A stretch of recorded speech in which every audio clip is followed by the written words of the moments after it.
Dear students, നമ്മളിന്ന് പഠിക്കുന്നത് automobile use ചെയ്യുന്ന ഫാസ്റ്റനിങ് ടൂൾസിലെ വ്രഞ്ചസിനെ കുറിച്ചാണ്. നമ്മൾ കഴിഞ്ഞ വീഡിയോയിൽ മെഷറിംഗ് ടൂൾസിനെ കുറിച്ച് പഠിച്ചിരുന്നു. ഇനി നമ്മൾ പഠിക്കാൻ പോകുന്നത് വ്രഞ്ചസിനെ കുറിച്ചാണ്. അപ്പോൾ അതിൽ ഏതൊക്കെ വ്രഞ്ചസ് യൂസ് ചെയ്തിട്ടുണ്ട് നമുക്ക് നോക്കാം. ഓപ്പൺ എൻഡ് സ്പാനർ കാണാൻ പറ്റും, box end spanner, combination wrench, ratchet and socket, adjustable wrench കാണാൻ പറ്റും, എലൻ കീ കാണാൻ പറ്റും, ജി കൊടുത്തിട്ടുള്ളത് ഇമ്പാക്റ്റ് റഞ്ചാണ്, എച്ച് ടോർക്ക് റഞ്ച്. ഇതൊക്കെ എന്താണ് പ്രധാനമായും ഓട്ടോമൊബൈലിൽ യൂസ് ചെയ്യുന്ന റഞ്ചുകളാണ്. നമുക്ക് ഓരോന്നും എന്തിനാണ് ഉപയോഗിക്കുന്നതെന്ന് നോക്കാം. ഇപ്പോൾ ആദ്യം കൊടുത്തിട്ടുള്ളത് ഒരു ഓപ്പൺ എൻഡ് സ്പാനറാണ് അല്ലേ, ഓപ്പൺ എൻഡ് സ്പാനർ. അപ്പോൾ എന്താണ് അതിൽ നോക്കാം. Loosen tighten bolt or nut with contact on 2 flats. Open end spanner എന്തിനാണ് യൂസ് ചെയ്യുന്നത്? ബോൾട്ടും നട്ടും ലൂസ് ചെയ്യുന്നതിനും ടൈറ്റ് ചെയ്യുന്നതിനും വേണ്ടിയിട്ടാണ് അല്ലേ. ഓട്ടോമൊബൈൽ വർക്ക്ഷോപ്പിൽ ഏറ്റവും കൂടുതലായി ഉപയോഗിക്കുന്ന സ്പാനറുകളാണിത്. ഓപ്പൺ എൻഡ് സ്പാനറാണ് ഓട്ടോമൊബൈൽ വർക്ക്ഷോപ്പിൽ ഏറ്റവും കൂടുതൽ സ്പാനർ ഉപയോഗിക്കുന്നത്. അടുത്തത് നോക്കാം, ബോക്സ് എൻഡ് സ്പാനർ അല്ലേ. ബോക്സ് എൻഡ് സ്പാനർ അഥവാ നമ്മൾ റിംഗ് സ്പാനർ എന്നൊക്കെ പറയും. Loosen tighten bolt or nut less likely to slip off than open end wrench. എന്താ പറയുന്നത്? ബോക്സ് എൻഡ് സ്പാനർ അഥവാ നമ്മുടെ റിംഗ് സ്പാനർ അല്ലേ, ബോക്സ് എൻഡ് സ്പാനർ അഥവാ റിംഗ് സ്പാനർ, ആ രണ്ടാമത്തെ ചിത്രം. അപ്പോൾ അതെന്തിനാണ് യൂസ് ചെയ്യുന്നത്? നട്ടും ബോൾട്ടും ടൈറ്റ് ചെയ്യുന്നതിന് ലൂസ് ചെയ്യുന്നതിന് തന്നെയാണ്. പക്ഷേ എന്താണ് കൂടുതൽ ഗ്രിപ്പ്, നേരത്തെ പറഞ്ഞ ഓപ്പൺ എൻഡ് സ്പാനറിനേക്കാൾ കൂടുതൽ ഗ്രിപ്പ് ഏതിനുണ്ട്?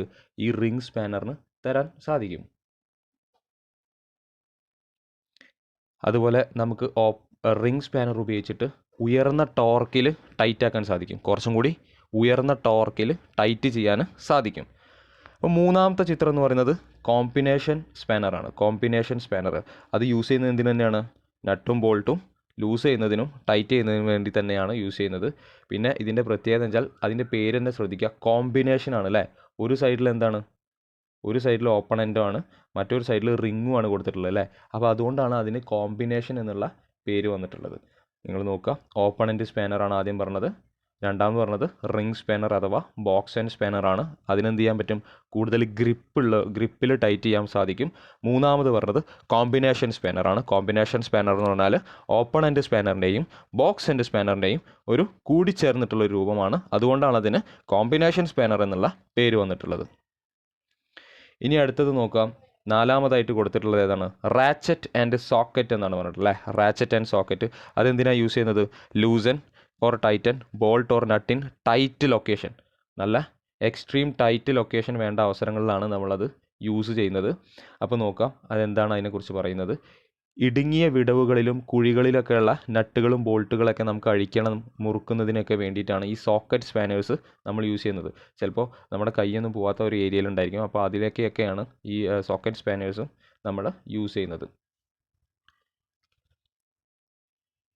അതുപോലെ തന്നെ വ്യത്യസ്ത സന്ദർഭങ്ങളുണ്ടായിരിക്കും. ആ വ്യത്യസ്ത സന്ദർഭങ്ങളിൽ വ്യത്യസ്ത ഹാൻഡിലുകളാണ് നമ്മൾ സോക്കറ്റിൻ്റെ കൂടെ യൂസ് ചെയ്യുക.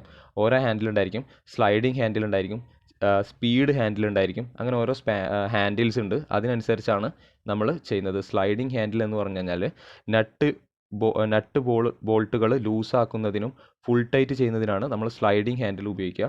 പിന്നെ എക്സ്റ്റൻഷൻ റോഡ് ഉണ്ടായിരിക്കും അതിൻ്റെ കൂടെ. എക്സ്റ്റൻഷൻ റോഡ് എന്ന് പറഞ്ഞാൽ നമുക്ക് നീളം ക്രമീകരിക്കാനാണ്, ആ ദൂരം ക്രമീകരിക്കാനാണ്. ചിലപ്പോൾ നല്ല ആഴത്തിലൊക്കെ ഉള്ള നെട്ടും ബോൾട്ടും ഊരണമെന്നുണ്ടെങ്കിൽ നമുക്ക് എന്ത് ചെയ്യാൻ പറ്റും? ഈ എക്സ്റ്റൻഷൻ റോഡ് അതിൽ കൊടുത്തിട്ട് നമുക്ക് ഊരിയെടുക്കാൻ സാധിക്കും.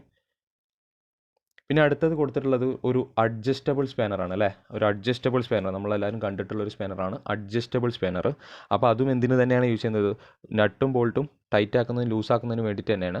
അതിൻ്റെ പ്രത്യേകത എന്താ വെച്ചാൽ വലിപ്പത്തിൽ വ്യത്യാസമുള്ള ഒന്നിൽ കൂടുതൽ നട്ടുകളും ബോൾട്ടുകളും മുറുക്കുന്നതിനും അഴിക്കുന്നതിനുമാണ് ഇത് ഉപയോഗിക്കുന്നത് അല്ലേ.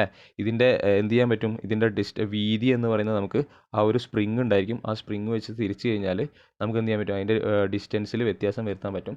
അപ്പോൾ നമുക്ക് വ്യത്യസ്ത അളവിലുള്ള നട്ടുകളും ബോൾട്ടുകളും അഴിച്ചെടുക്കാൻ അഡ്ജസ്റ്റബിൾ സ്പാനർ യൂസ് ചെയ്തിട്ട് ചെയ്യാൻ പറ്റും. അടുത്തത് കൊടുത്തിട്ടുള്ളത് ഒരു എലൻ കീൻ്റെ ചിത്രമാണ്. ഹെക്സ് എന്ന് കൊടുത്തിട്ടുള്ളത്. എക്സ് സ്ക്രൂ അഴിക്കുന്നതിന് അല്ലെങ്കിൽ അലൻ സ്ക്രൂ എന്ന് പറയും. എലൻ കീ എന്നാണ് അതിൻ്റെ പേര്. Ellen wrench. അലൻ സ്ക്രൂകൾ അഴിക്കുന്നതിന് വേണ്ടിയിട്ടും ടൈറ്റ് ആക്കുന്നതിന് വേണ്ടിയിട്ടാണ് ഈ എലൻ കീ ഉപയോഗിക്കുന്നത്. അപ്പോൾ അത് മനസ്സിലാക്കുക. നമ്മൾ ഈ ഒരു പേജിൽ പറഞ്ഞത് റാച്ചറ്റ് ആൻഡ് സോക്കറ്റും അതുപോലെ അഡ്ജസ്റ്റബിൾ സ്പാനറും അലൻ കീനെ കുറിച്ചിട്ടാണ്. ഇനി അടുത്തതാണ് ഇമ്പാക്റ്റ് റെഞ്ച് എന്ന് പറയുന്നത്. ഇമ്പാക്റ്റ് റെഞ്ച് നമ്മളെല്ലാവരും കണ്ടിട്ടുണ്ടായിരിക്കും.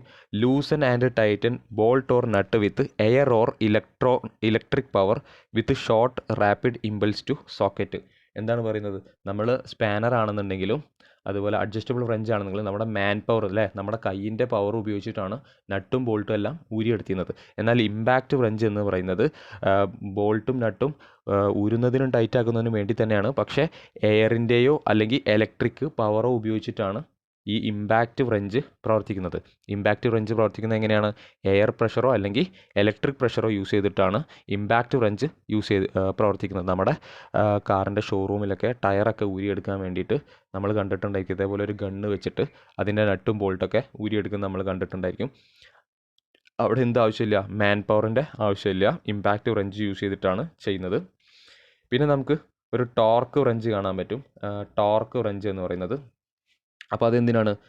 Titan bolt or nut specified torque, ഒരു നിശ്ചിത ടോർക്കിൽ വാഹനത്തിൻ്റെ നട്ടോ ബോൾട്ടോ ടൈറ്റ് ചെയ്യുന്നതിന് വേണ്ടിയിട്ടാണ് ടോർക്ക് റെഞ്ച് ഉപയോഗിക്കുന്നത്. അതായത് വാഹനത്തിലെ പ്രധാനപ്പെട്ട നട്ടുകളും ബോൾട്ടുകളും നിർദ്ദേശിച്ചിട്ടുള്ള അളവിൽ മുറുക്കുന്നതിന് വേണ്ടിയിട്ടാണ് ടോർക്ക് റെഞ്ച്. ഓരോ ബോൾട്ടും നട്ടും ടൈറ്റ് ആക്കുന്നതിന് ചിലപ്പോൾ വാഹനങ്ങളിൽ എന്തുണ്ടായിരിക്കും? ഒരു നിശ്ചിത അളവ് രേഖപ്പെടുത്തിയിട്ടായിരിക്കും. അപ്പോൾ ആ നിർദ്ദേശിച്ച അളവിൽ തന്നെ എന്ത് വേണ്ടി വരും? ആ നെട്ടും ബോൾട്ടും നമ്മൾ ടൈറ്റോ അല്ലെങ്കിൽ ലൂസോ ആക്കി വെക്കേണ്ടി വരും. ഇല്ലയെന്നുണ്ടെങ്കിൽ എന്താണ്? പ്രോബ്ലംസ് ഉണ്ടാവും.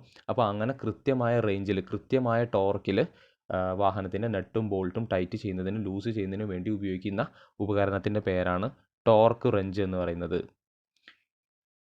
ഇതിലെന്തുണ്ടായിരിക്കും? ടോർക്ക് അടയാളപ്പെടുത്തുന്ന ഒരു ഡയൽ സൂചിപ്പിക്കുന്ന സൂചികളോട് കൂടിയിട്ടുള്ള ടോർക്ക് റെഞ്ചുകളും ആവശ്യമുള്ള ടോർക്ക് ആദ്യം സെറ്റ് ചെയ്യുന്ന പ്രീസെറ്റ് ടോർക്ക് റേഞ്ചുകളും ഇപ്പോൾ ലഭ്യമാണ്. നമുക്ക് ആദ്യം തന്നെ വേണമെങ്കിൽ ടോർക്ക് സെറ്റ് ചെയ്തിട്ട് അതുപോലെ ടൈറ്റ് ആക്കുന്ന രീതിയിലുള്ള ടോർക്ക് റേഞ്ചുകളൊക്കെ എന്താണ് ഇപ്പോൾ അവൈലബിൾ ആണ്. ഇപ്പോൾ ഇതൊക്കെയാണ് നമ്മുടെ ഓട്ടോമൊബൈലിൽ യൂസ് ചെയ്യുന്ന പ്രധാനപ്പെട്ട ഫാസ്റ്റനിങ് റെഞ്ചസ് എന്ന് പറയുന്നത്. നമ്മൾ ആദ്യം തൊട്ട് നോക്കുകയാണെങ്കിൽ ഏതൊക്കെ പറഞ്ഞു? ഓപ്പൺ എൻഡ് പറഞ്ഞു. ഓപ്പൺ എൻഡ് എന്ന് പറഞ്ഞാൽ ലൂസും ടൈറ്റും ചെയ്യുന്നതിനല്ലേ, ബോൾട്ട് ടൈറ്റും ലൂസും ചെയ്യുന്നതിന് വേണ്ടിയിട്ടാണ്. പിന്നീട് കുറച്ചും കൂടി ഗ്രിപ്പ് കിട്ടുന്നതിന് വേണ്ടി ബോക്സ് എൻഡ് അഥവാ റിംഗ് സ്പാനർ പറഞ്ഞു. പിന്നെ ഇതിൻ്റെ രണ്ടിൻ്റെയും കോമ്പിനേഷൻ ആയിട്ടുള്ള കോമ്പിനേഷൻ സ്പാനറിനെ കുറിച്ച് പറഞ്ഞു. പിന്നെ റാച്ചറ്റ് ആൻഡ് സോക്കറ്റ്, അതുപോലെ അഡ്ജസ്റ്റബിൾ സ്പാനർ, എലൻ കീ, പിന്നെ ഇമ്പാക്റ്റ് റെഞ്ച്, ടോർക്ക് റെഞ്ച്, ഇതൊക്കെയാണ് ഓട്ടോമൊബൈൽ വർക്ക്ഷോപ്പിൽ യൂസ് ചെയ്യുന്ന പ്രധാനപ്പെട്ട ഫാസ്റ്റനിങ് റെഞ്ചസ് എന്ന് പറയുന്നത്.